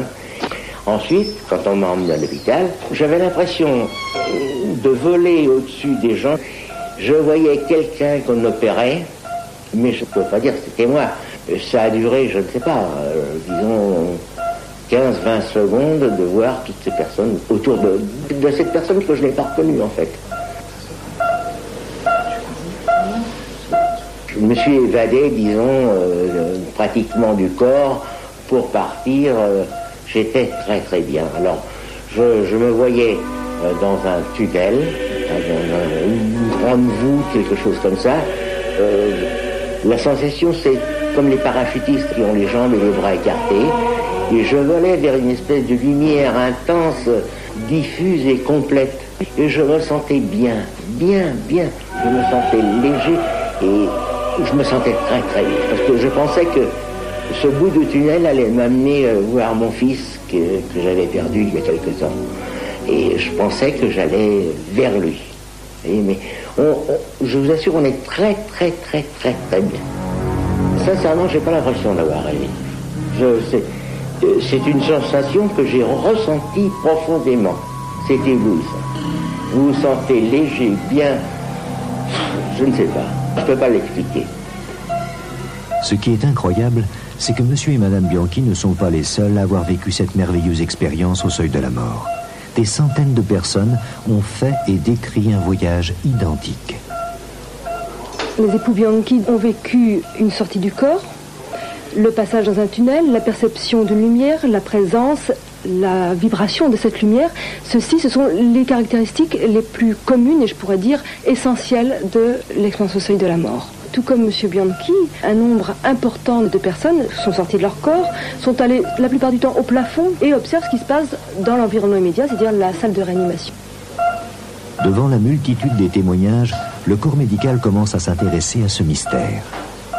Les époux Bianchi ont vécu un traumatisme grave et ils relèvent et révèlent une expérience intéressante, troublante. Il s'agit d'avoir une attitude pragmatique, il s'agit d'avoir une attitude de recherche afin ensuite de pouvoir modifier notre attitude et notre comportement de médecin vis-à-vis de ces patients. Comment expliquer cette expérience? S'agit-il d'une hallucination liée à une réaction chimique du cerveau ou d'un réel voyage dans l'au-delà? Nul ne le sait encore. Mais pour tous ceux qui sont entrés dans ce tunnel de lumière, plus rien n'est comme avant.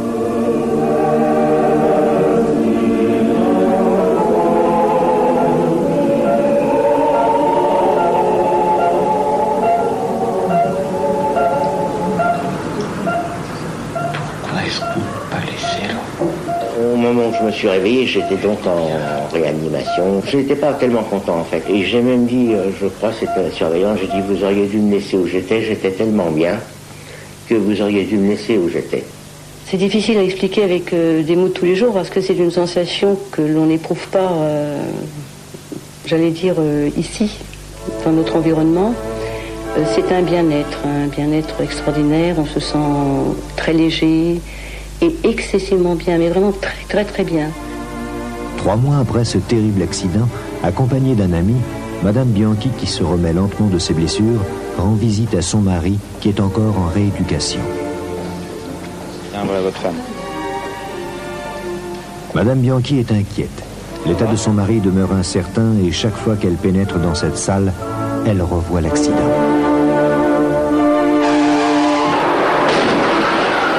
Vous êtes sûr que ça va? Vous voulez pas vous asseoir? Non, non. C'est surtout pour lui que je m'inquiète. Monsieur Bianchi souffre de multiples fractures et la rééducation est difficile. David, mon mari, a été opéré plusieurs fois, donc j'allais le voir régulièrement à la maison de rééducation. Et un jour, lorsque je suis arrivée, il était très très déprimé, il avait vraiment le cafard. On venait de lui annoncer qu'il devait subir une énième opération. Et sa première phrase a été: j'étais dans un endroit très bien et j'aurais voulu qu'on m'y laisse, j'aurais voulu y rester. Et alors, à ce moment-là, bon, je lui ai dit: mais quel endroit Je te jure, si je devais rester estropié, j'aurais préféré rester là-haut. J'étais bien là-haut. T'étais comment là-haut? Et c'est ce jour-là que Monsieur et Madame Bianchi comprennent qu'ils ont vécu la même expérience après la collision. Avec émerveillement, ils vont se raconter les détails de ce périple étrange qui leur a laissé un souvenir éblouissant. Ouais, une lumière. Elle m'a dit, mais effectivement, moi aussi j'ai eu le même truc, c'était une espèce de grande voûte. Alors on est resté 1 heure en fait à parler, à palabrer là-dessus, mais on a raconté l'histoire à personne, parce que les gens vont dire, celui-là, il faut l'emmener en Asie, c'est pas facile.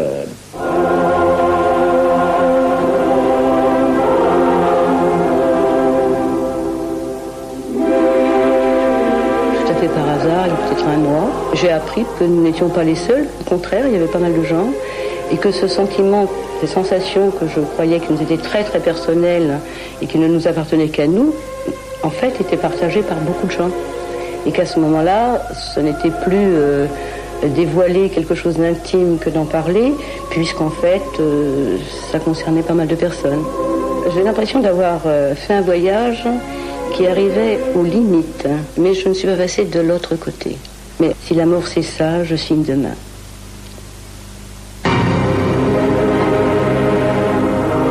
Où sont-ils allés? Qu'y a-t-il au bout de ce tunnel? Là est le véritable mystère.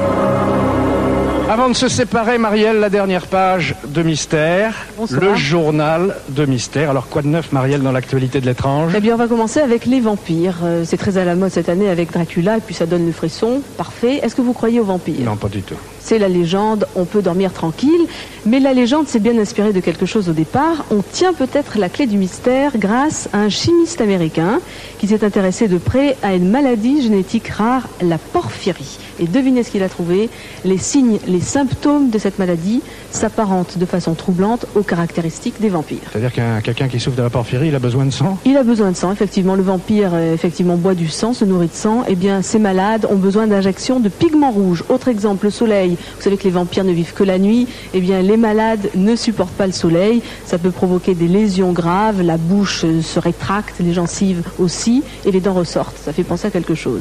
Et puis l'ail, vous savez que l'ail fait fuir les vampires selon la légende. Ce n'est pas un hasard, car l'ail contient une substance qui aggrave la maladie. Ces ressemblances sont tout de même troublantes. Alors aux États-Unis, ces révélations n'ont pas laissé indifférents. Certains ont d'ailleurs fait l'amalgame en comparant ces pauvres gens à des monstres. Bon, maintenant que vous avez complètement démystifié Dracula, la page suivante du journal. La loi des séries. Vous connaissez la loi des séries, les jours où tout va mal. Vous savez, on accumule les petits bobos, les petits incidents. On se dit, un malheur n'arrive jamais seul, jamais 203, et puis on attend que ça passe. Il y a des coïncidences, incontestablement. Mais ces coïncidences sont-elles seulement le fruit du hasard, ou bien ont-elles une signification? Dans ce cas-là, le phénomène s'appelle, le mot est un peu barbare, la synchronicité. Vous voulez sûrement un exemple? Oui. Vous allez être servi, c'est tout à fait troublant. Les coïncidences dans la vie de 2 personnages clés de l'histoire des États-Unis, Abraham Lincoln et JF Kennedy. 16e président des États-Unis, Abraham Lincoln fut élu en 1860. C'est exactement 100 ans plus tard que John Fitzgerald Kennedy accéda à la présidence. Ils furent tous deux assassinés un vendredi en présence de leurs épouses qui, toutes les deux, ont perdu un enfant durant leur séjour à la Maison-Blanche. Lincoln fut abattu d'une balle dans la nuque. Kennedy fut assassiné de la même façon lors d'un défilé officiel à Dallas.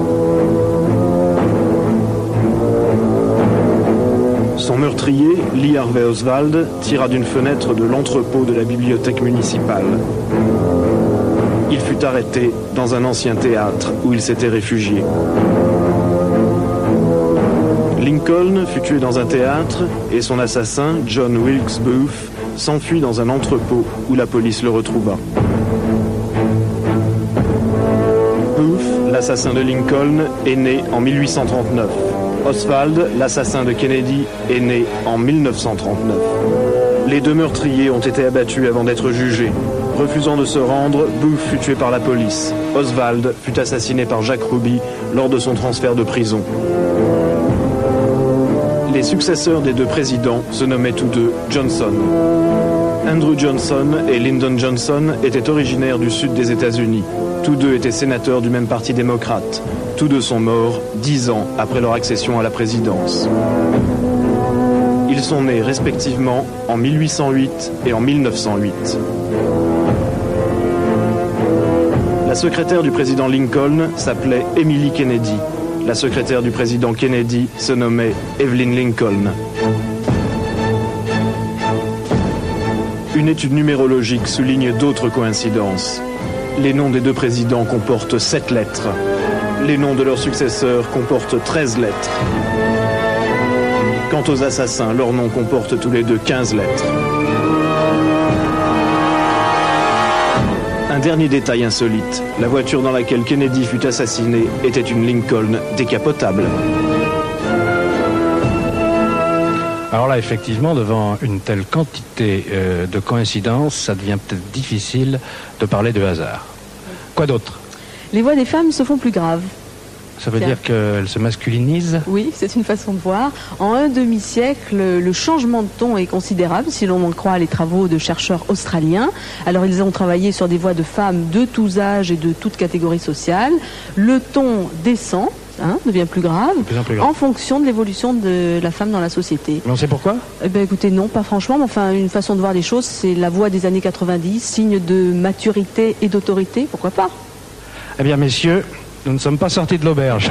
Alors attendez messieurs, vous n'allez pas être en reste avec un drôle de remède contre la calvitie, le chant électrique. Les expériences menées depuis 3 ans en Italie et aux États-Unis sont prometteuses. Alors comment ça marche? On place un champ électrostatique sur la chevelure, ça permet une meilleure assimilation du calcium et par conséquent la repousse du cheveu. Regardez, on a tenté l'expérience sur 2 têtes bien connues. Et le résultat est plutôt pas mal. Simplement, bon, beaucoup vont en rêver. On les reconnaît pas du tout. Oui, voilà. Beaucoup vont en rêver, mais le taux de réussite reste encore un petit peu vague. Marielle, merci. Bonsoir. On se retrouve naturellement dans un mois.